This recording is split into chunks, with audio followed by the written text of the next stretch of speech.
Where do we begin? That's my singing, guys. You like it? Okay, well, let's get into it. It Comes at Night is a really good movie. That's all I have to say, guys. Thanks. No. I'm kidding. Why I really wanted to make this movie was to basically share my love and appreciation for the film It Comes at Night, starring Joel Edgerton and Christopher Abbott and Carmen Ejogo. Ejogo? No, maybe it's like a silent thing, like a hogo or something. A hogo. It's also directed by Trey Edward Schultz, who's just an awesome director. I'll get into that later, though. Nevertheless, the movie is about a family living in solitude within a post-apocalyptic world ravaged by an unknown plague. But when they encounter another family and have them move into their house, things start to get intense. The two families don't know if they can trust each other, and since there's the possibility that someone in the house might have the plague, the tensions begin to rise, and these families are put to the ultimate test of loyalty and survival. Can't trust anyone but family. Wow, I just want to point out I did a really good job at explaining the story, I think. Well, y'all may be asking me, It's a good movie, Nick. Didn't you say your favorite movie was the Emoji Movie? no, I didn't, random stranger, but I'd love to answer your other question. See, the thing that makes It Comes at Night so unique in this already diluted genre is one simple thing. Human characters that are actually developed. I'm not saying these characters are the most meticulously crafted to be the most amazing characters ever. With other horror movies that have come out this century or let alone decade, there hasn't been actual fear or real intensity tied with most of them, because at least to me what makes me feel emotion in movies are the characters attached to them. Some of my favorite movies in the history of horror cinema have to be Alien and Eyes Without a Face. Isn't it kind of funny how these movies came out before the 2000s?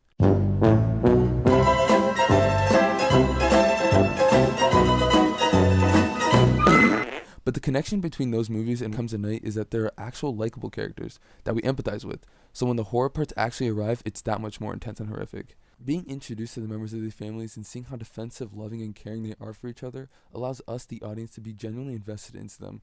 Not only because they are just human and natural like us, but because we've seen the struggles they've gone through. And with all these other traits being added up, we can't help but just feel for each and every member of the families. Not out of pity though, but out of pure care for them and wanting both sides to really be safe in the end. This really just allows for genuine fear when the intense scenes roll around. Something horror directors and writers should take note of.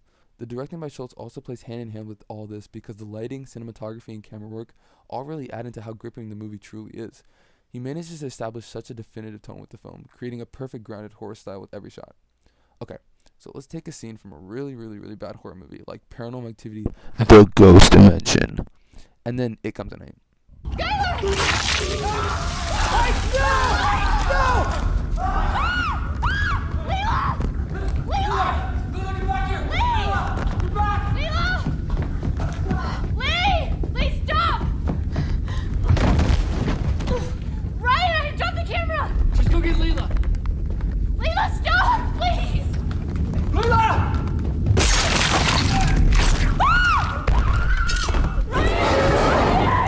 Wow, that was so scary. Yeah.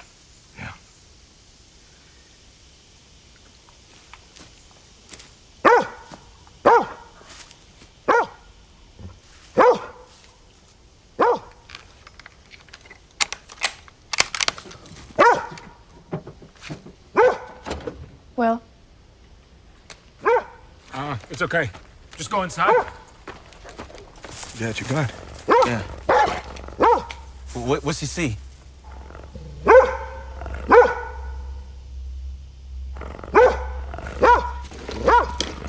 Go inside. I'll take care of Stanley. Hey, stop. What's he see? I said go inside. Stanley. Hey, settle down. Travis! Stanley! Do you guys see the difference? So let's see. We talked about the characters, the directing, the tone, the lighting, blah, blah, blah, blah, blah. Oh, yeah. But another couple of main reasons why I believe It Comes at Night stands up to such an admirable horror movie is really how hard-hitting and intriguing the themes are, as well as how visceral the movie is as a whole. With most of horror movies nowadays, we get possessions, exorcism, demons, and ghosts, and if I'm being honest, this really isn't all that scary. And really for one reason, because they're just not real. Though you could say, Said Alien is one of your favorite horror movies, and that is so fake. okay, yes and no. Alien's directing by Ridley Scott, albeit set in a science fiction world, made for an also incredibly visceral and dark film that managed to convince us that it could possibly be real. From the practical effects, the sets, it's just all added up to be, well, better than most of those other pretty bad horror movies. And that's because it at least felt real, even if it wasn't exactly real. Other movies like the Insidious franchise or Paranormal Activity franchise just feel so incredibly fake, so it loses all of its real tension because we realize there's nothing really to be worried about. To me, horror should be intense. It should be thrilling and feel real. And that's exactly what It Comes at Night does. We have these human characters set in this real world riddled by a plague, and it feels so authentic. But the performances and directing enabling that to really happen. There's also this great level of ambiguity that is brought upon with these dream sequences sprinkled throughout the film. They really allow the audience to interpret the film however they want, making for a really interesting non-linear narrative, which I admire highly about this movie because horror movies don't really ever try to achieve this sort of depth with their movies.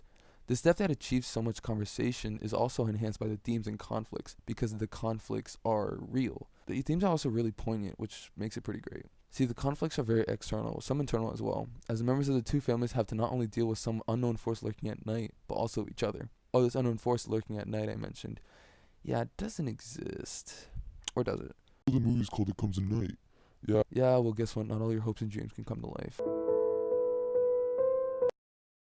No, but seriously, nothing really comes at night, but I don't really look at it as a bad thing. In my honest opinion, I actually think the it of the movie is a manifestation of the family's paranoia, which is a huge theme in the movie as well. These families, most notably the fathers, are just so consumed with paranoia. They want nothing but the best for their families and really will stop at nothing to protect each other.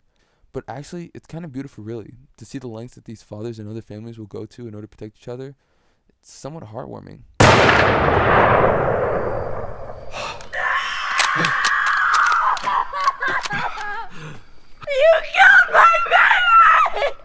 Oh yeah, in that scene a baby gets shot and killed. Okay, maybe it isn't all too heartwarming. See though, this is what I'm getting at. That scene is so haunting. It's just so horrifying, and I hate that I love it. Wow, this is all coming off really bad.